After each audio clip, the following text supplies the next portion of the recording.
오늘은 예레미야 8장, 9장을 살펴볼 건데요. 제목은 유다에 임할 임박한 심판, 이런 제목으로 살펴보겠습니다. 심판이 임박했습니다. 긴박한 상황이죠. 그래서 심판이 임박했으면 예레미야가 무슨 얘기를 하겠어요? 예레미야한테 하나님이 보여준 모습이 뭐죠? 예루살렘 성이 멸망하는 그 상황, 바벨론한테 멸망해서 그 비참한 상황을 당하고 있는 백성들, 고통스러워하고 있는 백성들의 모습을 그대로 환상으로 보여주셨어요. 그럼 예레미야는 그것을 보면서 마음이 편했겠어요? 상당히 불편해요. 고통스러워요. 그 백성들의 고통을 보면서 그 고통을 자기가 직접 죽는 그런 고통을 당하고 있어요. 그래서 그런 마음을 가지고 백성들한테 이걸 면할 길이 있다. 그리고 이걸 면할 길이 있는데, 면하기 위해서는, 또 감하기 위해서는 뭔가 우리가 변해야 되지 않느냐, 회개해야 되지 않느냐, 이 얘기를 긴박하게 전달하고 있는 거죠. 근데 백성들이 들었을까요? 안 들었을까요? 안 들었어요. 예레미야는 계속 왕따예요. 그래서 예레미야 소리를 듣지 않기 때문에 예레미야는 계속 눈물로서 울부짖고 있습니다. 그래서 그런 임박한 심판 상황을 보고 백성들하고 하나님하고 사이에서 예레미야와 하나님이 하고 있는 이야기입니다. 자, 1번을 보겠습니다. 심판날에 죽은 자들과 살아있는 자들에게 임할 심판의 끔찍함을 어떻게 묘사하고 있는가? 그 심판날이라는 거, 여기서 심판날이라는 건 어떤 심판날이에요? 유다가 망하는 것, 예루살렘 성이 망하는 것. 그래서 바벨론 군대가 와서 여기를 다 점령하고 무너뜨리고 포로로 잡아갈 때, 그때 많은 사람이 죽고 끌려가고 비참한 그 상황을 얘기하겠죠. 그럴 때 여기서 질문이 뭐예요? 그 심판날에, 이스라엘이 멸망하는 날에 죽은 자들과 살아있는 자들에게 임할 심판은 어떻게 끔찍하게 임하느냐? 산 자들도 산 게 아니겠죠. 죽은 자도 죽은 게 아닌 거고. 자, 보겠습니다. 1번. 죽은 자들의 뼈는 파헤쳐지고 그들이 섬기던 우상 앞에 버려져서 분토같이 되고. 죽은 자들의 뼈가 파헤쳐진다는 거 얘기를 했는데, 본문에서 보면, 1절에서 보면 그 죽은 자들을 일일이 나열하고 있어요. 그때 사람들이, 쳐들어온 사람들이죠. 유다 왕들의 뼈와 그 유다 왕, 지금까지 죽어서 묻혀있는 왕실, 왕실의 무덤을 얘기하는 거죠.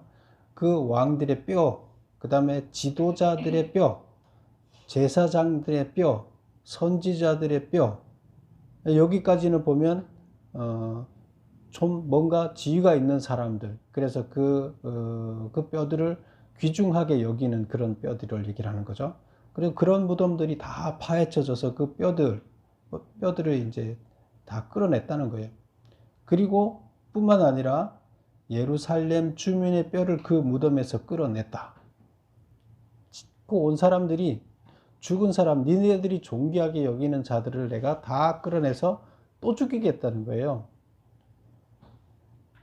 그들이 사랑하며 섬기며 뒤따르며 구하며 경배하던 해와 달과 하늘의 무별 아래에서 펼쳐지게 하리니 그 뼈가 거두이거나 묻히지 못하며 지면의 분토 같을 것이며. 그래서 그 뼈가 어떻게 된다고요? 그냥 먼지처럼 다 사라지고 먼지가 돼서 없어지고 흙으로 덮지 못한다. 그들이 파헤쳐 나서 그냥 놔둔다는 거예요. 근데 그것을 여기서는 어느 앞에다 놨다 그러면 너희들이 우상으로 섬기던 자들의 신 앞에다가 내놨다, 이렇게 얘기를 합니다. 결국 너희들이 우상을 섬겼기 때문에, 그 우상이라는 게 뭐 아무것도 아니죠. 태양신, 달, 이런 것들 비롯해서 그들이 섬기는 그 가나안 지역의 신들, 가짜 신들이죠. 그들 앞에 내놨는데 그들이 그들을 덮어줍니까? 죽은 자들 파헤친 뼈에 대해서 뭘 도움을 줍니까? 아무것도 안 준다는 거죠. 그래서 너희들이 결국에 그 우상을 섬김으로 인해서 멸망을 했고 파헤쳐짐을 당하게 됐다. 그 죽어서 존귀하게 백성들이 여기는 그들도 하나님이 봤을 때 다 죄를 져서 그들이 파헤쳐져서 결국 죽은 자들이 다시 한번 부관 참시를 당하는 이런 것을 겪게 된다. 이런 얘기고요. 그 다음에 산자들은 어떻게 돼요? 그 3절 보면 이 악한 민족에 남아있는 자 무릇 내게 쫓겨나서 각처에 남아있는 자들이 사는 것보다 죽는 것을 원하리라. 포로로 끌려간 자들 얘기하는 거죠. 살아서 포로로 끌려간 자들은 뭐예요? 사는 것보다 죽는 것을 원하리라. 사는 것이 너무나 고통스러워서 차라리 내가 죽었으면 좋겠는데 죽지를 못한다는 거죠. 그러니까 살아있는 사람들도 죽은 사람보다 더 큰 고통을 당하고 있다. 이제 이런 얘기를 하고. 산 자나 죽은 자나 비참한, 끔찍하게 비참한 상황에 놓여질 거다. 이제 이 얘기를 합니다. 그래서 심판날, 멸망하는 날 이스라엘이 이렇게 비참함을 겪게 될 것이다. 두 번째 보겠습니다. 2번. 예루살렘 백성들이 거짓 신들을 고집하고 돌아오지 않는 모습을 무엇과 같다고 했는가? 그러니까 예루살렘 백성들이 지금 하나님께로 돌아오지 않고 계속 돌아오고 회개하라고 얘기를 하는데 안 돌아오고 자기들이 그냥 믿고 있는 우상들을 계속 섬기고 있다는 거예요. 하나님께 전적으로 돌아오지 않은 것, 그는 우상을 섬기는 거죠. 그래서 고집하고 돌아오지 않는 모습을 무엇과 같다고 했느냐? 1번 보면 전쟁터로만 향해 달리며 돌아설 줄 모르는 말과 같다. 우리가 말을 타고 가게 되면 전쟁할 때 영화에서 보면 여러분 말을 안 타봤으니 모르겠죠. 말의 성격을. 근데 말은 놀라면 전쟁터에 가서 폭격이 일어나거나 뭐 주인이 떨어져 죽거나 소리가 막 요란하게 나거나 말이 놀라서 어떻게 해요? 그냥 직진하고 돌아서서 이렇게 가지 않고 그냥 직진한다는 거예요. 놀라면. 그래서 정신이 온전해지지 못하고 흥분해서 그냥 죽는지 사는지 모르고 그냥 전쟁터 안으로 달려 들어간다는 거예요. 온전한 정신이 있다 그러면 놀라지 않았으면 말이 이렇게 봐서 자기를 죽이려고 그러면 피해야 되잖아요. 그런데 이 사람은 이 말은 피할 줄 모르고 그냥 달려간다는 거예요. 그래서 마치 놀라서 죽음으로 뛰어드는, 전쟁터에서 죽음으로 뛰어드는 말과 같다는 거예요.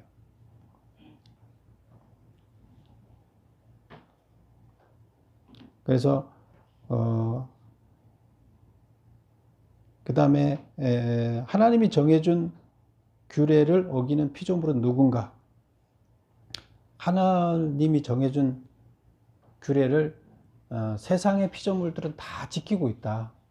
예를 들어서 여기서 나오는 뭐 제비라든가 뭐 이런 것들도 때가 되면 다 돌아오게 하고, 때가 되면 그 때에 맞춰서 다 하게끔 규정을 줬는데 그들은 다 지키고 있다는 거예요. 자연도 지키고 있고 모든 피조물들은 다 지키고 있는데 안 지키는 것은 사람만 안 지킨다는 거예요. 그래서 그 얘기를 하는 겁니다. 그래서 새들은 모두 내 규례를 지키지만 내 백성만이 내 규례를 알지 못한다. 다른 짐승들은 다 알고 지켜요. 근데 이건 아예 알지를 못한다는 거예요. 규례를. 그래서 예루살렘 백성들이 지금 하나님을 섬기지 않고 우상을 고집하면서 마치 전쟁터에서 놀래서 죽음으로 달려가는 말처럼 지금 우상을 섬기면서 죽음의 길로 달려가고 있다는 얘기예요.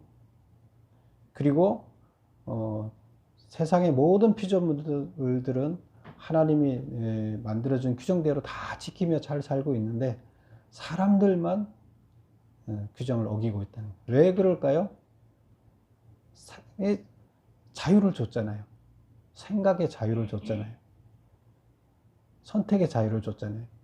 그러다 보니까 왜 존귀한 자로 만들려고 하면 스스로 결정할 수 있게끔 만들어 자유의지를 줘야 돼요. 그걸 줬더니 지금 이렇게 되는 거예요. 3번 보겠습니다.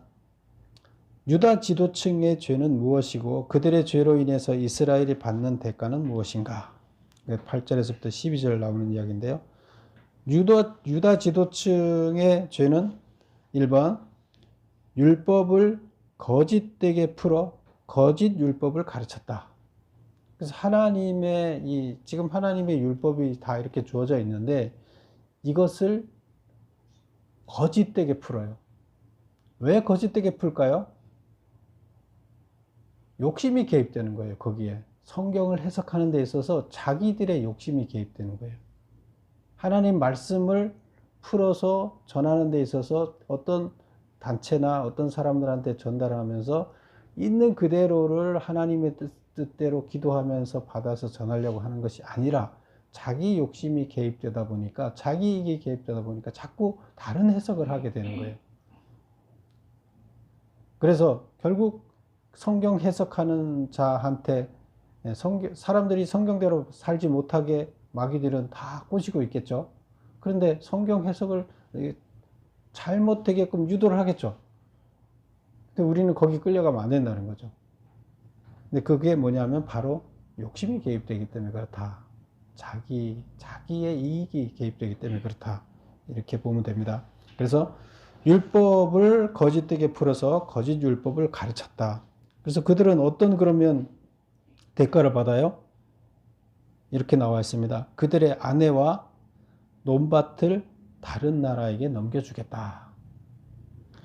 그래서 하나님 말씀을 거짓으로 풀어서 거짓으로 가르치게 된 이스라엘 백성들한테 그 지도자들한테 그들의 아내와 논밭을 다 빼앗기게 하겠다. 이렇게 얘기를 하고 있습니다. 그 다음에 두 번째 또 백성들의 중병을 찰과상쯤으로 선포함으로써 회복의 기회를 박탈하고 죽음에 이르게 하였다. 지난번에도 나왔었죠. 이 사람은 수술을 해야 될 중환자예요. 그래서 그 안에 지금 이 안에 종양이 있다든가 다른 이물질이 들어있는데 그거를 빼내지 않으면 찢고 빼내지 않으면 죽을 수밖에 없어요. 그러면 어떻게 해야 돼요? 수술을 해야 돼요. 그런데 수술하는 거 아프지? 아무것도 아니야. 그러면서 그냥 찰과상이니까 약만 발라주고 밴드만 붙여주는 거예요. 이것은 어떻게 하는 거예요? 이 백성을 죽이는 거예요. 살리는 게 아니에요. 근데 이것을 이 중병이 뭐라고 보나 하면 우상숭배를 얘기하는 거예요. 백성들이 우상숭배를 하고 있으면 그것은 찢어서 우상숭배를 못하게끔 제거를 해줘야 되는데 그걸 안 해준다는 거예요. 왜? 자기도 그렇게 살고 있으니까. 그러면 자기도 바뀌어야 되는데 자기도 희생하면서 살아야 되는데 그걸 못하니까 자기도 못하는데 그걸 백성한테 요구하지 못하죠. 그래서 중병인 환자는 중병이다 얘기를 하고 너가 생각이 잘못됐으면 너가 생각이 잘못됐다 얘기를 하고 그것을 찢어줘야 된다는 거예요. 회개하게 해서 다시 회복될 수 있게끔 만들어줘야 되는데 그냥 맞다 해주고 나쁜 소리 안 하고 그렇게 하면 그는 회복될 수 없기 때문에 그를 죽이는 것이다. 그러면 그에 대해서는 어떤 대가가 주어지느냐? 스스로의 양심을 속이며 가증한 일을 하였기에 벌하여 멸망시킬 것이다. 결국 그러면 너희들 멸망시킬 것이라는 거예요. 그래서 지도자들을 다 율법을 잘못 해석했거나 백성들의 상처를 그냥 놔둔 그들을 멸망시키겠다는 거예요. 그 다음 보겠습니다. 4번. 하나님은 열매 없는 유다 백성들을 멸하기로 결정하셨다. 멸망을 피할 수 없음을 어떻게 묘사하고 있는가? 13절부터 17절까지 나오는 이야기인데요. 메모 보겠습니다. 여호와께서 독약이 든 물을 마시게 하실 것이다. 원수들이 식물들과 성읍들과 주민들을 모조리 소멸시킬 것이다. 그래서 첫 번째 거는 뭐예요? 여호와께서 독약이 든 물을 마시게 할 것이다. 사약을 받는 거죠. 그 백성 열매 없는 유다 백성들을 어떻게 죽인다고 여기 표현을 하고 있느냐 하면 사약을 줘서 다 약을 먹고 죽게 하겠다. 이렇게 표현을 하고 있어요. 하나님이. 그 다음에 또 다른 표현은 원수라는 건 누구예요? 바벨론이겠죠. 바벨론이 쳐들어와서 식물들과 성읍들과 주민들을 모조리 다 불에 태운다는 거예요. 소멸시킨다. 그렇게 해서 죽일 것이다. 또 마법으로도 물리칠 수 없는 독사를 보내서 너희를 물어 죽게 하실 것이다. 그래서 이런 표현을 쓰고 있어요. 그러니까 결국 이거는 뭐예요? 반드시 심판을 하고 반드시 심판해서 처벌한다는 거예요. 하나님이. 그래서 여러 번에 거쳐서 다양한 표현으로 결국 심판, 너희들이 잘못 산 거에 대한 심판을 반드시 가해지고 그 결과 너희들은 죽게 될 것이다. 구원받지 못한다는 얘기를 이렇게 하고 있는 거죠. 그래서 열매가 없다는 거 뭐예요? 하나님의 열매가 유다 백성들이 하나님의 열매를 맺지 않았다는 것은 하나님의 말씀대로 살지 않았다는 것을 얘기하는 거죠. 그래서 삶의 열매가 없어요. 삶이 하나님 말씀대로 살았으면 그게 열매예요. 하나님 말씀대로 살지 않기 때문에 삶의 열매가 없는 거예요. 그래서 그런 자들한테는 반드시 심판이 주어지고 그들은 죽음에 이르게 될 것이다. 구원이 없다. 그래서 유다 백성들이 열매 없게 살았기 때문에 예루살렘 성과 유다가 지금 바벨론에 멸망하게 될 것을 이렇게 명확하게 얘기를 하고 있다. 5번 보겠습니다. 유다의 멸망 모습을 미리 보고 있는 예레미야는 어떤 아픔을 겪고 있는가? 미리 보여줬다 그랬죠. 하나님께서는 영상으로 예레미야한테 어떻게 멸망할지를 지금 보여주고 있어요. 그런데 이제 예레미야는 이스라엘이 직접 그 유다가 지금 멸망할 때 살고 있었다 그랬어요? 안 살았다 그랬어요? 살았다 그랬죠. 그 바벨론한테 멸망하는 그 모습을 봤어요? 안 봤어요? 예? 봤어요. 그래서 그 멸망하는 모습을 직접 목격한 자가 이 선지자가 목격했어요. 그리고 그 목격하고 난 다음에 1, 2년 후에 죽었어요. 그러니까 미리 멸망하기 전에 영상으로 하나님이 보여줬고 그걸 실제적으로 멸망하는 현장을 또 그대로 목격을 했고, 그러니까 얼마나 이 속이 탔겠어요. 2번 본 거잖아요, 멸망하는 것을. 근데 미리 보여줄 때도 너무나 이게 고통스러웠고, 그걸 보면서 왜 내가 아는 사람들이 죽어가는 모습이 거기 다 나오잖아요. 내 백성들이, 이스라엘 백성들이 얼마나 비참하게 죽어가는 모습을 영상으로 다 봤잖아요. 그런데 실제적으로 또 그거가 영상에 본 것이 현재적으로 나타나는 것을 또 본 거예요. 그래서 5번에 유다의 멸망 모습을 미리 보고 있는 예레미야는 어떤 아픔을 겪고 있는가? 채찍을 맞아 상한 백성처럼 나의 심장도 부서지고 성한 곳이 없습니다. 너무나 이 마음이 아파서 지금 도저히 견딜 수가 없다는 거예요. 자기의 그 고통을, 백성들의 고통을 보면서. 그 다음에 슬픔과 절망으로 나의 온몸이 굳어져 가고 있습니다. 그걸 보면서 회개시키려고 해도 회개도 안 되고, 살 길은 분명히 있는데 그 살 길을 선택하지 않는 백성들을 보면서 슬프고 절망에 빠져서 아무것도 못하고 몸이 굳어져 가는 이런 자기를 보는 거예요.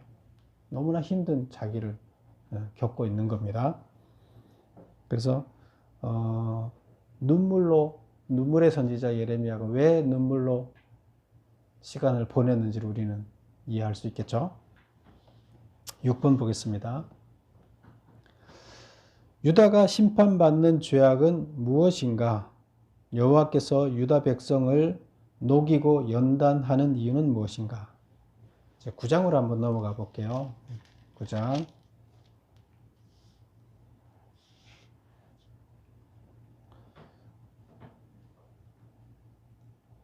그래서 유다가 심판받는 죄악은 무엇인가?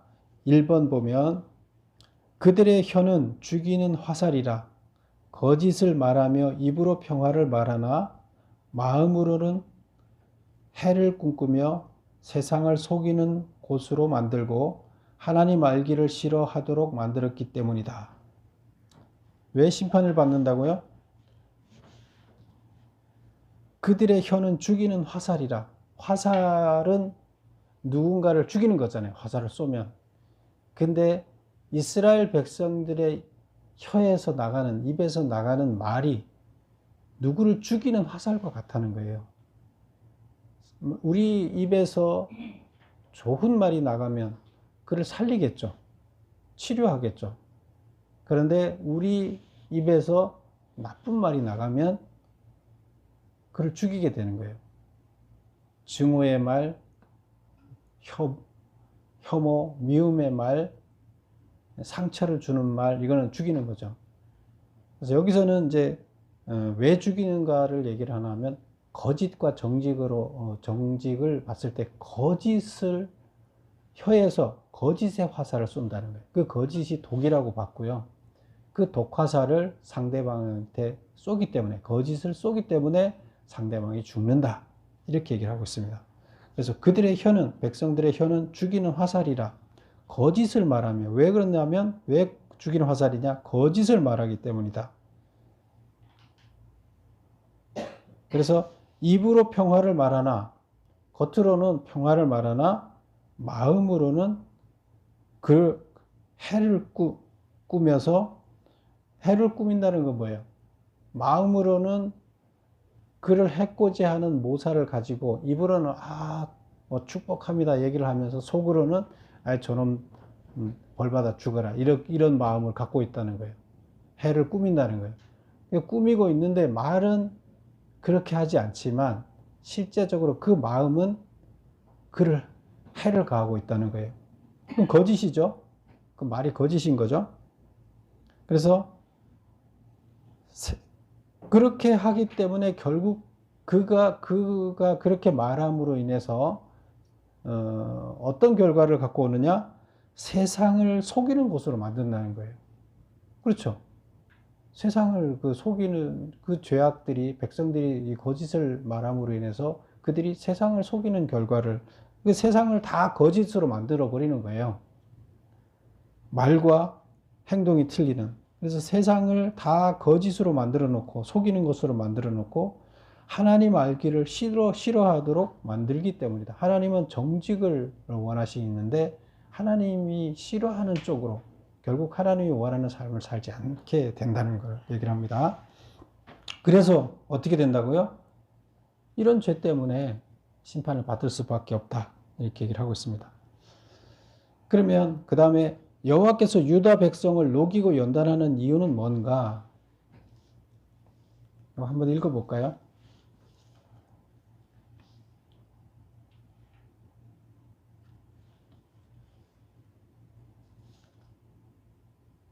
예.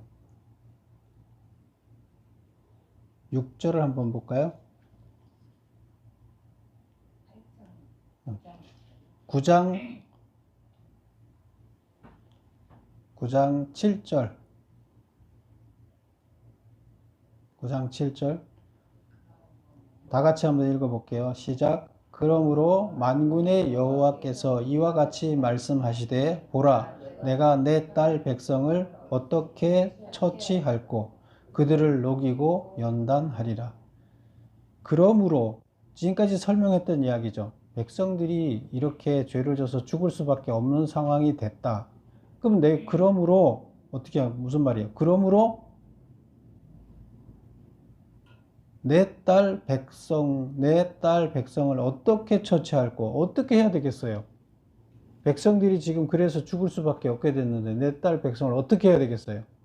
살리려면 어떻게 해야 되겠어요? 그 얘기죠. 뭐라고 나와 있어요? 녹이고 연단해야 되겠다는 거예요. 이게 뭐예요? 징계를 가해서 정신 차리게 해서 회개해서 돌아오게 해야 되겠다는 얘기예요. 그래서 이게 징계를 어떻게 가해요? 다른 나라들이 쳐들어와서 여기를 망가뜨리고 나라가 망해서 너무나 고통스러움을 당하게 되면 그 고난 중에서, 그 고난이 뭐예요? 용광로에 들어가는 거예요. 그 고난 중에서 여기서 녹이는 거예요. 용광로에 들어가서 녹아서 불순물이 제거되고 금만 남게 되는 거예요. 은이나 금만 남게 되는 거예요. 불순물, 철들은 다 이물질들이 제거되는 거예요. 그 철은 죄라 그랬죠. 그래서 지금 하나님은 그를 살리기 위해서 방법이 없다. 용광로에 넣어서 죄를 제거한 은, 금을 만들어내야 된다. 이런 얘기입니다. 자, 메모 보겠습니다.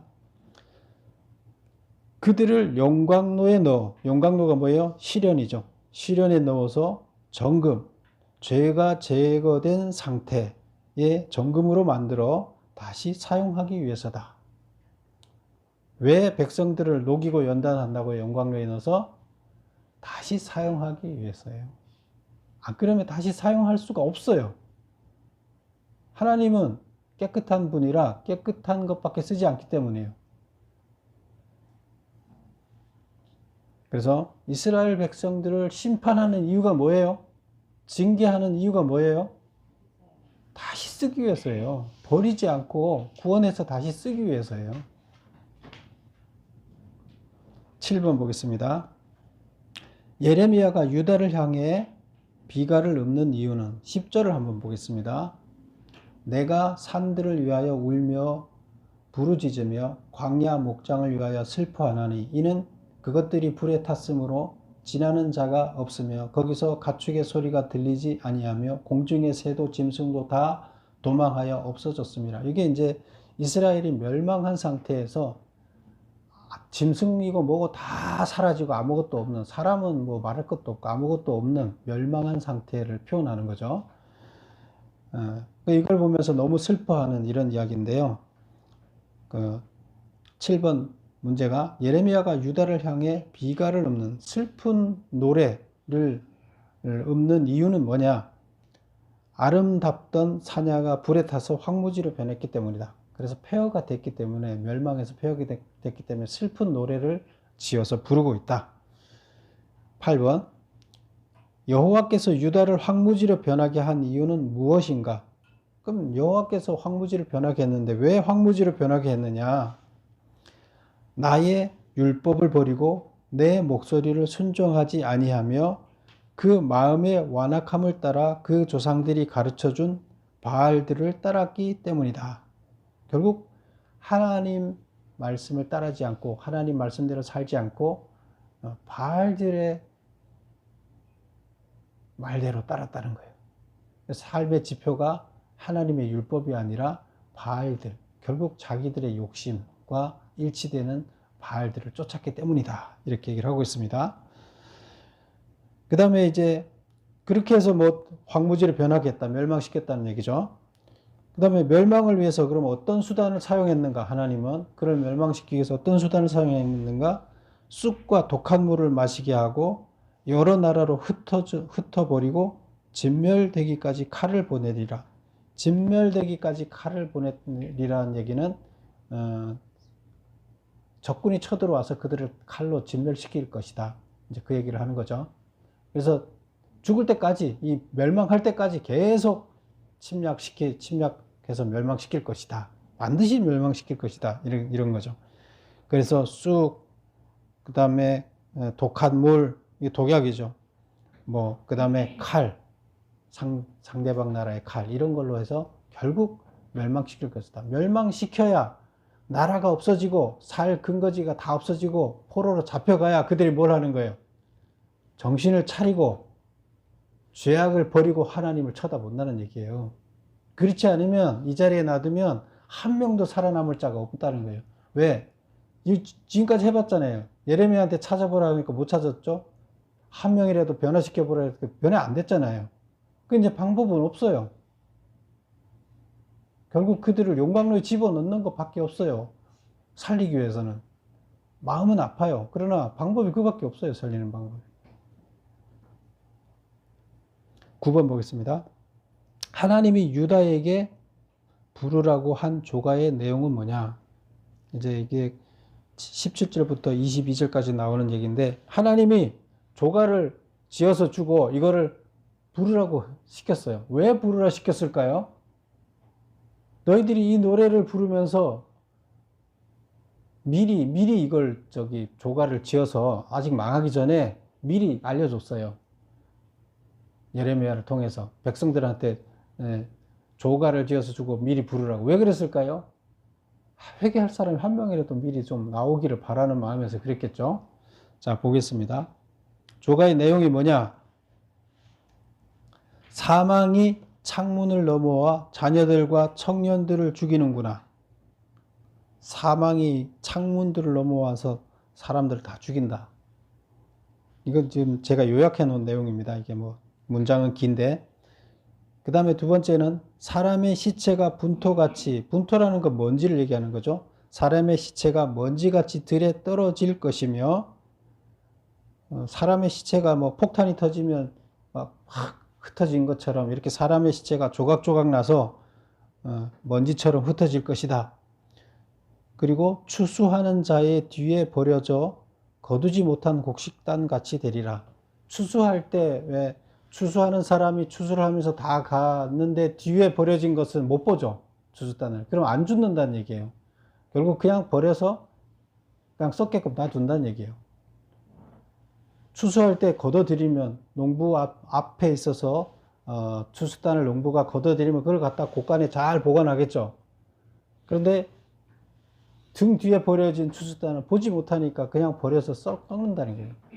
사람의 시체가 그냥 버려져서 아무도 묻어주지 않고 버려진다, 그런 얘기를 하는 거예요. 비참하게 죽는 걸 얘기를 하는 거죠. 그래서 이런 조가를 부르라는 얘기예요. 버려진 곡식단 같고 자녀들이 다 죽는다. 이런 것들을 노래를 지어서 그 아녀자들과 아이들한테까지 부르게 했어요. 그러면 정신 차리라는 얘기죠. 뭐 방법을 쓸 수 있는 방법은 최대한 다 쓰고 있어요. 어떻게 하든 회개해서 살릴 수 있는 방법은 다 쓰고 있는 거예요. 10번 보겠습니다. 인간이 유일하게 자랑할 수 있는 것은 무엇인가? 자, 이것은 한번 읽어보겠습니다. 본문을 한번 읽어볼게요. 이게 23, 24절인데요. 23절 보겠습니다. 9장 23절. 다 같이 한번 읽어볼게요. 여호와께서 이와 같이 말씀하시되 지혜로운 자는 그의 지혜를 자랑하지 말라. 용사는 그의 용맹을 자랑하지 말라. 부자는 그의 부함을 자랑하지 말라. 자랑하는 자는 이것으로 자랑할지니 곧 명철하여 나를 아는 것과 나 여호와는 사랑과 정의와 공의를 땅에 행하는 자인 줄을 깨닫는 것이라. 지금 자기가 잘났다고 아무것도 자랑하지 말라는 거예요. 자랑할 거는 뭐만 자랑하라는 거예요? 자랑하는 자는 이것으로 자랑할지니 곧 명철하여 나를, 나가 누구예요? 하나님. 명철하여 하나님을 아는 거. 하나님을 아는 거 자랑하라는 거예요. 그 다음에 또 뭘 자랑하라는 거예요? 나 여호와는 사랑과 정의와 공의를 땅에 행하는 자인 줄 깨닫는 거. 이거를 자랑하라는 거예요. 하나님은 공의와 정의와 사랑과 공의와 정의를 행하는 자라는 것을 깨달은 것을 자랑하라는 거예요. 그리고 하나님은 어떤 자라는 걸 자랑하라고요? 하나님을 아는 것을 자랑하는 거예요. 나 하나님 알아. 하나님 이런 분이야. 그걸 자랑하고, 하나님이 어떤 것을 행하시는 분인가를 깨달은 것을 자랑하라는 거예요. 그러니까 하나님의 뜻을 깨달은 것을 자랑하고 하나님만 자랑하라는 거예요. 나를 자랑하지 말라는 거예요. 그래서 9번 다시 보면 10번 다시 보면 인간이 유일하게 자랑할 수 있는 것은 뭐냐? 명철하여 나를 아는 것과 나 여호와는 사랑과 정의와 공의를 땅에 행하는 자인 줄을 깨닫는 것을 자랑하라는 거예요. 그 다음에 11번 보겠습니다. 하나님이 원하는 참 할례는 무엇인가? 이것도 본문 한번 읽어보겠습니다. 25절, 26절인데요. 25절. 여호와의 말씀이니라. 보라, 날이 이르면 할례 받는 자와 할례 받지 못한 자를 내가 다 벌하리니 곧 애국과 유다와 에돔과 암몬 자손과 모압과 및 광야에서 살면서 살적을 깎은 자들에게라. 무릇 모든 민족은 할례를 받지 못하였고 이스라엘은 마음의 할례를 받지 못하였느니라 하셨느니라. 뭔 말인지 어렵죠? 문장이. 근데 뭐 쉬운 문장이에요. 자, 25절 보면 여호와께서 말씀하시나 보라, 날이 이르면은 뭐예요? 심판날에 할례 받은 자와 할례 받지 못한 자를 다 벌하겠다. 그러니까 할례가 의미가 있어요, 없어요? 할례가 아무 의미 없다는 거예요. 그럼 왜 할례를 시켜요? 할례 받은 자든 할례 받지 않은 자든 다 벌하겠다. 구원하지 않겠다는 거예요. 여기서 할례는 어떤 할례를 얘기해요? 신체의 할례를 해요. 외적인 할례를 얘기해요. 그 구약 시대에 처음에 하나님께서 할례를 행하시는 것을 규례를 줬을 때는 그 할례가 무슨 표시로 줬어요? 내가 하나님의 아들입니다. 그래서 하나님의 아들이기 때문에 하나님의 아들, 당신의 아들이 되겠습니다 하는 것을 혈서를 쓰듯이 양피 끝을 잘라서 하나님의 아들임을 보증하는 증표로 썼어요. 그래서 소변 볼 때마다 뭐 하는 거예요? 하루에 소변 몇 번 보잖아요. 소변 볼 때마다 내가 하나님 아들이지. 그럼 내가 이렇게 살면 안 되지. 이 나쁜 짓 하면 안 되지. 이렇게 하면서 하나님의 아들임을 확인하면서 자기 삶을 반성하게 살아가는 거였어요. 그러면 증표 자체가 중요할까요? 하나님의 아들이 아님을 알고 그의 삶을 바꾸는 게 중요할까요? 하나님이 증표를 거기다 양피 끝을 잘라서 증표를 준 것은 증표를 준 자체로 목적이 있는 게 아니죠. 그 증표를 보면서 내가 이렇게 살면 안 된다 하는 것을 깨닫게 하고 돌아서서 하나님 뜻대로 살도록, 하나님의 아들이니까 하나님 뜻대로 살아야 되죠. 그래서 그것을 변화시키기 위해서 증표를 준 거예요. 그냥 마음과 상관없이 외식적인 할례만 행한 것을 얘기하는 거예요. 여기서 그러면 할례를 행한 자나 할례를 행하지 않은 자가 외식적으로는 똑같아요. 마음이 안 변하면, 하나님 말씀대로 살지 않으면 할례를 한 사람이나 안 한 사람이나 같아요, 틀려요? 네, 똑같이 차이가 없죠. 마음이 바뀌어야 그 진짜 할례를 한 거예요. 그럼 이거는 마음의 할례가 없는 외부적인 할례를 얘기하는 거예요. 그래서 외부적인 할례를 한 것은 아무 의미가 없다, 이런 얘기예요. 하나님은 외부적인 의미, 그 표시를 하기 위해서 그걸 할례를 시킨 게 아니거든요. 마음의 변화를 유도하기 위해서, 삶을 바꾸기 위해서 할례를 시킨 건데 그 얘기예요.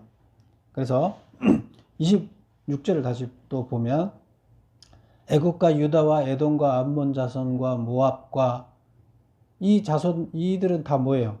할례를 안 한 백성이에요. 그쵸? 이스라엘 백성은 할례를 한 백성이에요. 근데 얘들은 할례를 안 한 백성이고, 또 광야에 살면서 살적을 깎은 자들, 이것은 이 머리를 이렇게 민 것을 얘기를 해요. 그래서 광야에 살면서 살적을 깎은 자들을, 이들 백성 말고 또 그 광야에 살고 있는 그 이방인들을 얘기해요. 무릇 모든 민족은 할례를 받지 못하였고, 그래 이들은 다 할례를 받지 못했어요. 이스라엘은 마음의 할례를 받지 못하였느니라. 그래서 이들은 원래 할례를, 육체적인 할례를 받지 못했고, 이스라엘 백성은 육체적인 할례를 받았지만 뭘 못했다는 거예요? 마음의 할례가 없다는 거예요. 그러면 똑같아요, 달라요? 똑같아요. 이스라엘 백성도 할례 받지 않은 다른 이방 민족과 똑같다는 얘기를 이렇게 하는 거예요. 그래서 마음의 할례를 받지 않아서 너희들은 구원받지 못한다, 이 얘기를 하는 거예요. 11번 보겠습니다. 하나님이 원하는 참 할례는 무엇인가? 그럼 하나님이 원하는 참 할례는 뭐예요? 메모 보겠습니다.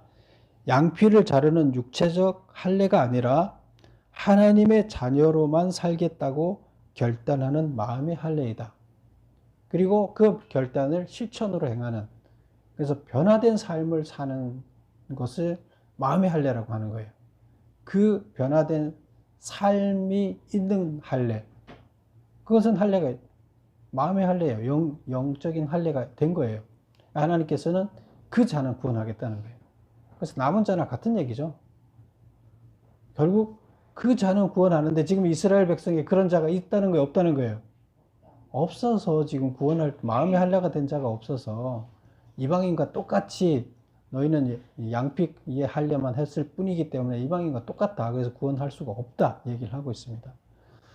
그래서 하나님이 요구하는 변화된 삶을 살아내지 못했기 때문에 이들은 다 지금 어디로 간다? 용광로에 다 집어넣겠다는 거예요. 용광로에 들어가기 전에 다 아예 들어가지 못하는 자들도 죽어서 땅속으로 들어가는 자도 많지만 살아남은 자들은 용광로에 집어넣겠다는 거예요. 용광로에 들어가는 것은 고통이죠. 죽는 것보다 더 고통스러운 거예요. 그러나 거기에서 살리기 위해서 몇 명이라도 살리기 위해서 용광로에 놓겠다는 거예요. 그래서 멸망시키고 시련을 주고 하는 것들은 결국 어떻게 보면 살아날 수 있는 유일한 방법이에요. 우리들의 삶 가운데서도 항상 우리들은 고난과 시련이 우리 앞에 주어져 있습니다. 결국 그것들은 뭐예요? 잘 생각해보면, 자기를 돌아보고 잘 생각해보면 내가 회복되기 위해서 하나님이 준 시련이다, 징계다, 이렇게 생각을 하면 됩니다. 우리는 항상 그것을 뛰어넘어서 정금으로 바뀌어야 돼요. 바뀌지 않으면 고난만 받고 바뀌지 않으면 고통만 당하고 안 바뀌면 얼마나 억울해요. 바뀌어야 돼요. 바뀌는 건 하나님이 해주지 않아요. 내가 결단하고 내가 바뀌어야 돼요. 왜? 의지를 줬기 때문에. 하나님이 바꿔주지 않아요. 하나님이 마음을 바꿀 수도 있어요. 우리를 강제로 바꿀 수도 있어요. 그러나 하나님은 절대로 그 방식을 사용 안 하세요. 내가 스스로 변화되기를 바랍니다. 그래서 변화되는 것을 예레미야를 통해서 이스라엘 백성을 어떻게 해보려고 했는데 안 됐어요. 아무도 안 됐어요. 결국에 전원이 다 죽거나 용광로에 들어가는 일이 발생했는데 이것을 보면서 예레미야는 너무나 비통해하는 애가를 부르고 있습니다. 그리고 그 애가를 모든 백성들이 또한 부르게끔 했습니다. 우리는 애가를 부르지 말아야 되겠죠? 네. 그래서 우리도 회복되는 자, 온전한 마음의 할례를 받는 자, 하나님 말씀대로 살아가는 자로 변화되어야 됩니다. 그것만이 우리가 살 수 있는 유일한 길입니다. 모두 다 마음의 할례를 받는 온전한 여러분이 되시기를 축원합니다. 기도하겠습니다.